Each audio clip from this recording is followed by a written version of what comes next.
समंदर सबके लिए एक जैसा ही होता है, लेकिन कुछ लोग इसमें से मोती तलाश कर लेते हैं, कुछ मछलियाँ पकड़ते हैं और कुछ को समंदर के खारे पानी के सिवा कुछ नहीं मिलता।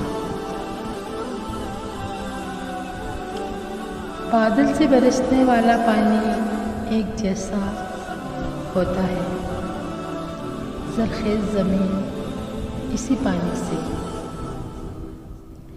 सब्ज़ा उगा लेती है। सहरा की रेत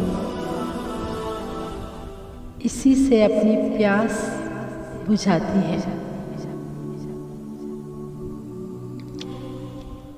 और वही पानी चिकने पत्थरों को महज छू कर गुजर जाता है।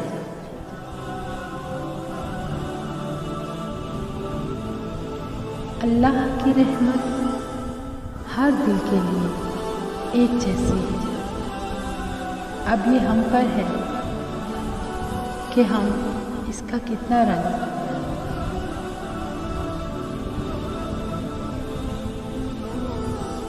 चढ़ता है।